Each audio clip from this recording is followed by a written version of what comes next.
saya rasa mereka menarget kita juga. Ya, pernah sekali 2 kali kita mengalami kejadian gitu. Dirampok. Dirampok. Masuk ke dalam toko Masuk Pandawa ke itu, toko bawa senjata gitu. bawa senjata api gini. Bawa senjata. Ditodong. Ditodong. Ditodong. Wah, wedi rek. Ya seperti di film beneran ya Mas. Yang kedua, dia buka pintu, langsung nodokan gini, dia nggak sadar kalau di dalam itu orang kita itu banyak. Lagi antri puluhan orang. Ya dia cuma pelunga-pelungut dan orang kita ya cuek gitu keluar Mas. Oh, Dia keluar. sudah gini-gini pegang wesel malah nyelonong keluar. Yang ibu-ibu. Ibu-ibu malah keluar. Iya. Dia akhirnya ikut keluar juga. Oh, gitu. Jangan mungkin ada bapaknya ibu-ibu gitu kan. Wah, mak-mak bahaya nih. Iya. Itulah kan power of mama.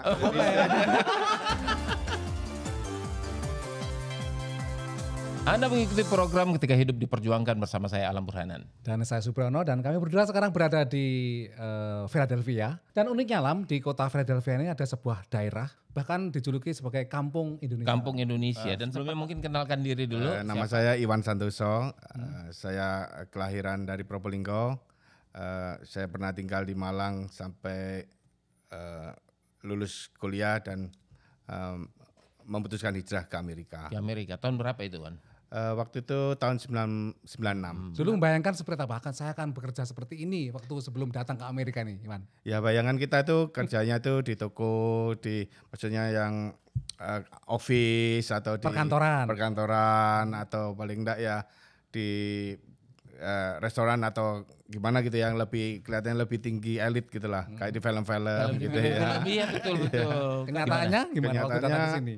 Ya pertama kali menginjak di Amerika, hari pertama kerja ya cuma sebagai pekerja di pabrik sayur-sayuran gitu, kayak di pasar besar pagi gitu Mas. Motong-motong sayur, pilih-pilih tomat gitu. Jadi pekerjaan bisa dikatakan pekerjaan kasar ya. Pekerjaan Padahal kasar. di Indonesia lulusan kuliah gitu ya. Kemudian ada pekerjaan lain setelahnya? Setelah itu pertama sih kebanyakan kalau nggak punya pengalaman disposer pertama. Oh, cuci piring. Piringnya nggak hanya 1-2 Lam. Iya. Ada 100 Ya, itu kan Mas? Iya, dan itu 1 hari penuh Mas. 1 hari penuh ya? 1 hari penuh kita cuci. Kan kayaknya nggak pernah berhenti, nggak pernah habis ya piring. Capek berarti itu ya? Iya, gitu ya? itu pengalaman kita. Terus kedua mungkin agak step up dikit, mungkin kasir di fast food. Atau pernah saya juga itu menjajakan sampel buat customer yang lagi lewat di depan toko itu ya. Free sampel itu. Ayam juga. goreng ya. Ayam Betul, goreng apa yang itu? potong-potong. Gratis itu Ya, kan. itu. Terus Tapi pada waktu itu gini, fokus kita itu kayaknya nggak bakalan lama tinggal di Amerika orang-orang kita. Oh, gitu. Paling mereka targetnya setahun 2 tahun sudah pulang Indonesia kan. Kebanyakan teman-teman saya itu begitu. Jadi 1 tahun itu ngumpulin duit, berharap uangnya itu bisa dibuat modal di Indonesia. Nggak pernah mikir akan menetap di sini gitu ya. Gak ada sampean juga Termasuk berpikir kita. begitu. Berpikir begitu. Terus kemudian kenapa akhirnya memutuskan menetap? Ya karena ingin mengikuti jalur arus hidup ya. Jadi kita step by step, terus kita lebih mapan. Jadi kita istilahnya nggak kepikir lagi untuk pulang. Udah enak ya. Sudah. Duitnya udah masuk terus. Puji Tuhan. Nah, kemudian akhirnya berhasil mendirikan Toko. Nah, ini ceritanya gimana? Ceritanya itu sebenarnya nggak dikira juga. Pikiran saya itu setelah kita kerja di itu uangnya agak lumayan.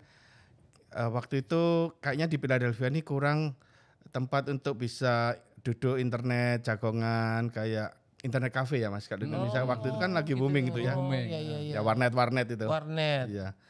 Kita cobalah buka warnet. Berapa cuma 2 atau 3 CPU untuk sewakan. Terus sama jualan bakso, jualan es campur gitu seadanya. Dari situ banyak tuh customer yang tanya kenapa nggak jual grocery, Indomie gitu. Terus kebetulan sedikit-sedikit lah saya tambahin. Kok akhirnya justru bisnis makanan dan grocery itu yang lebih diminati di lingkungan kita itu. Internet itu ya. Oh jadi awalnya memang bisnis internet dulu ya? Warnet ya? Warnet. Berapa lama itu? Setahun 2 tahun doang di tempat yang sama itu. Kebanyakan pelanggannya orang Indonesia yang di sini. Ya karena waktu itu kan tidak semua orang bisa punya internet Mas. Iya, nggak semudah sekarang lah. Nggak mudah sekarang betul. Nah setelah 2 tahun buka grocery, bukan buka, jadi Otomatis nambah terus. Otomatis terconvert itu. Tempatnya sama. Tempatnya sama. Oh, tempatnya sama. Mas, kalau di Indonesia mungkin orang berpikir kalau mau buka toko kelontong kan ya buka aja lah, nggak perlu yang macam-macam. Di sini prosedurnya apakah harus ada perizinan tertentu yang harus dilakukan, Mas? Ya betul. Kalau untuk apalagi kalau yang makanan siap saji atau yang fresh gitu ya, kita harus ngikutin peraturan dari Health Department ya. Kalau di Indonesia, Badan POM itu juga, terus juga kebiasaan orang Amerika di sini kan beda dengan kita. Gitu umpamanya gorengan itu dia harus hangat sekali atau yang dingin sekali gitu.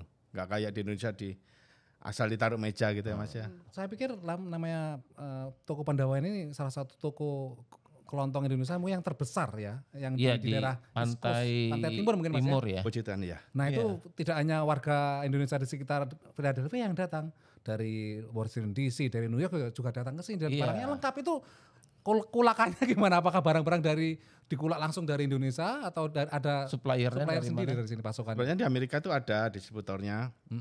Dari West Coast itu California ada 2 distributor Indonesia terbesar. Cuma enggak semua toko itu mau atau berani ngambil semua barang mereka. Semua jenis kan dia punya berapa ratus items gitu. Kita agak berani jadi variasinya kita lebih banyak. Dari situ kita belajar ini yang memang laku, ini yang enggak laku. Jadi yang mungkin yang enggak laku kita kurangin untuk next ordernya. Terus biasanya yang ibu beli itu apa di sini? Ya selain bumbu-bumbu, ya kue-kue bikinan orang-orang Indo yang di sini. Gitu. Terus aku juga bikin sambal, tak titipin di sini. Sambal apa itu? Aku sambal udang sama sambal bawang. Sangat membantu, soalnya saya kan nggak masak. Jadi saya tahu makan apa adanya aja yang udah saya beli aja. Jadi saya belanjanya seminggu sekaligus saya taruh di kulkas. Saya makan tiap hari ya gantian, menunya gantian. Sebelum kita melanjutkan soal perbincangan soal makanan, jualan dan sebagainya, mungkin bisa digali dulu sedikit tentang lingkungan, Cak.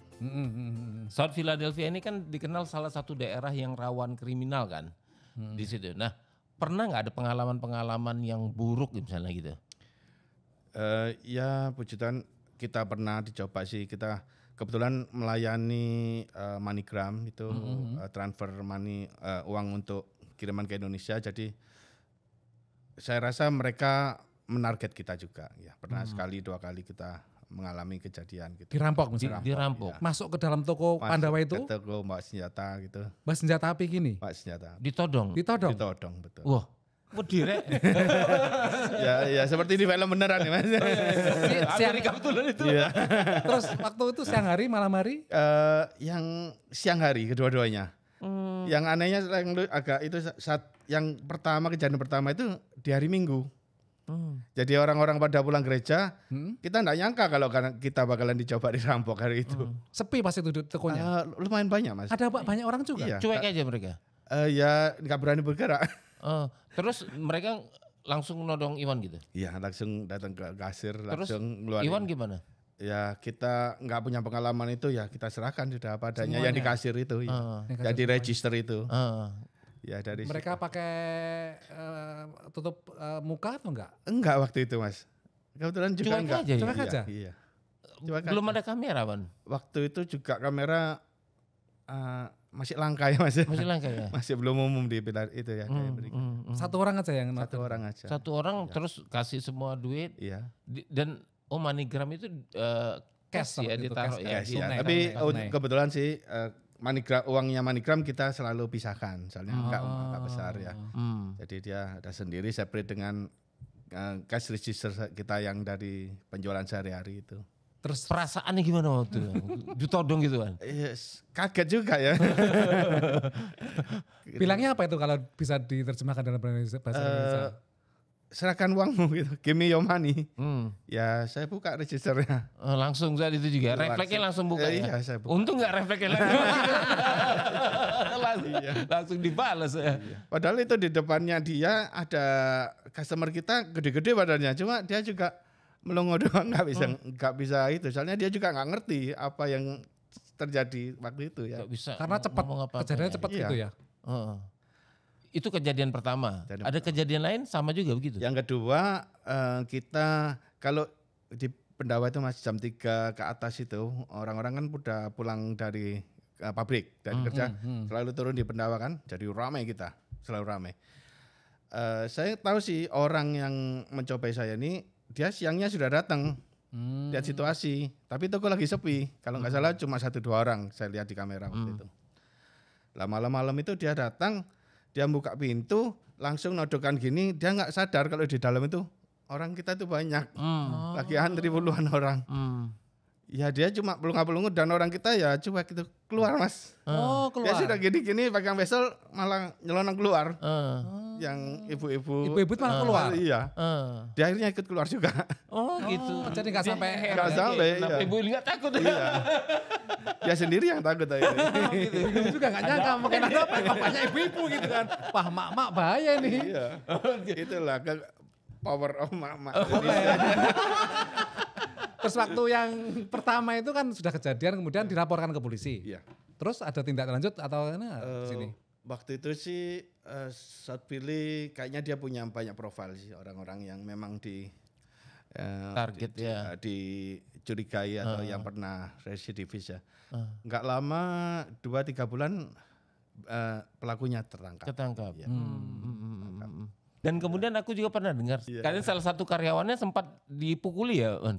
Dirampok. Waktu itu dia kita sudah tutup toko sih waktu itu. Dia pulang rumah, nggak jauh rumahnya dari toko. Dia kebetulan mau beli sesuatu di toko Oriental, nggak jauh juga dari toko. Nah, itu dari situ dia diikutin, pulang rumahnya itu diikutin. Aku pulang tuh nggak tahu diikutin orang. Pas sudah mau sampai rumah baru orangnya udah sampai depan kita gitu loh. 2 orang lagi bawa senjata. Yang satu bawa besi, Ditodong. ditodong. Di Di, mana? di rogo-rogo, terus kepala saya dipukul. Pakai senjata itu. Pakai besinya. Jadi itu tuh senpi, itu senjata api ya? Hah? Senjata api atau bukan besi toh? Besinya yang mukul. Masih dipukul. Yang Tapi pistolnya kepalanya masih ditodong ditodong. di mana? Dia langsung todong begini, Ke kepala. bukan di badan. Badan. Suruh jangan bergerak. Terus kantong saya tuh dirogoh semua. Terus apa waktu itu reaksi? Reaksiku ya cuma bisa teriak doang. Oh, sempat ya? Sempet teriak. Untung yang depan rumah ada bule dengar. Gitu. Pas dengar dibuka pintu dia lari. Belanjanya udah dibawa semua sama dia.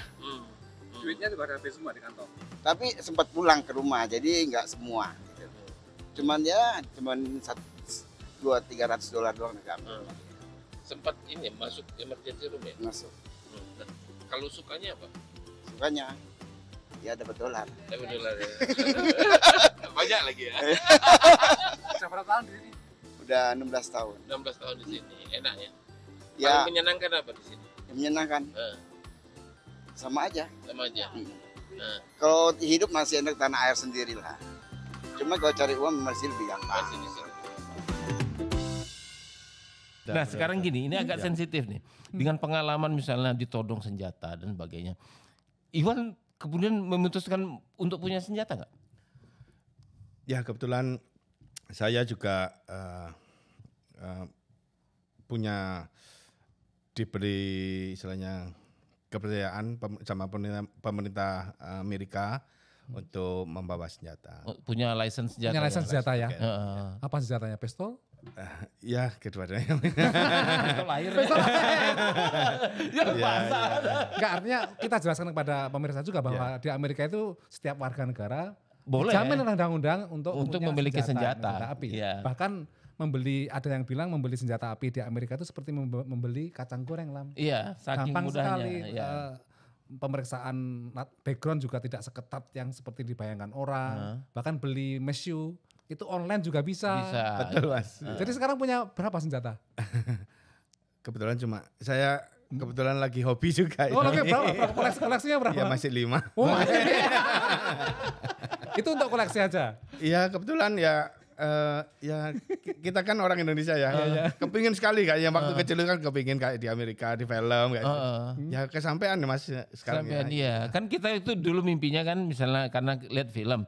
Pertama mikirnya Amerika itu pasti kayak New York. Kedua boleh punya senjata, iya kan? Kadang-kadang juga dibayangkan kalau ada iklan rokok itu Lam. Oh mungkin kan Marlboro. Marlboro gitu kan Mas ya. Kayak cowboy. Cowboy Bisa, kan, iya. cowboy dan di kota New York gitu kan. Jadi dua kontras itu yang selalu dibayangkan kalau kita Sama nonton motor-motor gede itu. Betul. Mobil mewah. Mobil iya. mewah gitu. Jadi mindednya orang kita itu Begitu ya. kayak di film-film gitu. Padahal begitu kondisi nyatanya ya ada yang mudah didapat, tapi perjuangannya juga berat jadinya. Itu senjatanya dibawa ke misalkan ke toko. Iya kebetulan kita itu license to carry. Iya. Oleh untuk carry ya. Iya. Karena kan memang ini juga, Cak, misalnya kita jelaskan juga bahwa salah satu alasan terkuat orang selama ini untuk memiliki senjata adalah untuk membela diri dan keluarga. Kadang-kadang kan karena alasannya gini, saya nggak punya senjata, ketika orang ada senjata saya nggak bisa bela diri. Dan sementara ketika senjata dilarang, masih banyak senjata yang ada di pasaran gelap gitu. Jadi betul, serba salah. Serba salah, ya, Serba ya. salah. Kemudian itulah yang terjadi. Ya, Selain itu itulah. alasan itu juga alasan untuk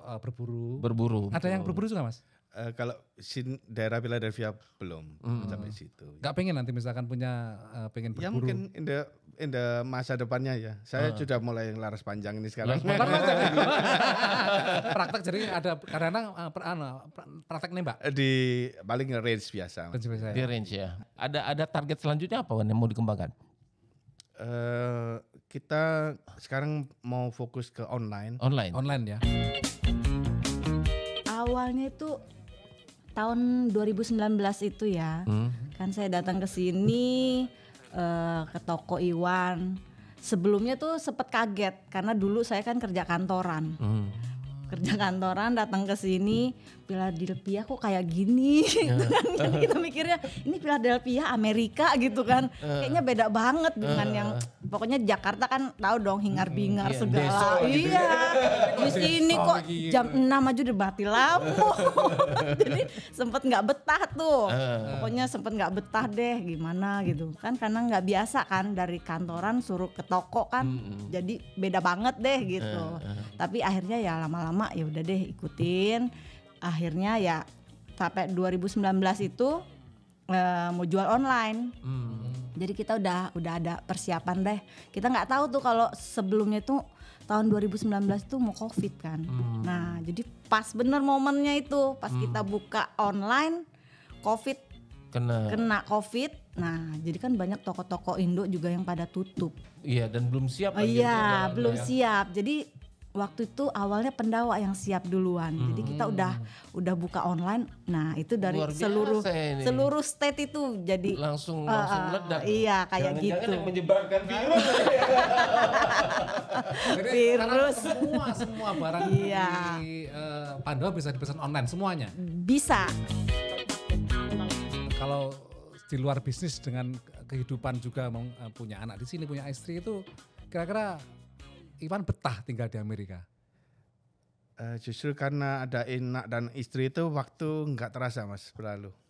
Jadi ya kita itu ada hiburan juga ya waktu cepat berlalu. Ya memang endingnya itu aja kan setiap hari rutinitas saya ya. Cuma ya setelah ketemu anak, ketemu istri sudah lupa. Hilang. Jadi Nah, refresh lagi. kalau untuk urusan bisnis lagi nih, apa kira-kira kiat untuk bisa berhasil maju bertahan untuk berusaha di Amerika? Pantang mundur ya. Kita tetap berdoa itu nomor 1. Kita jalanin aja apa yang memang jalan kita itu. Jadi jangan yang neko-neko. Oh nanti kita sepi. Oh kita tutup dulu lah ganti yang lainnya. Kita ganti yang lainnya.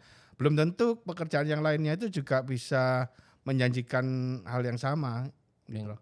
Jadi kita tetap harus maju. Oke, kita akhiri perbincangan kita kali ini dengan Iwan Santoso yang dikenal dengan Iwan Pendawa dari kota Philadelphia bersama saya Alam Burhanan. Saya Supriyono dan kita kembali dalam episode selanjutnya.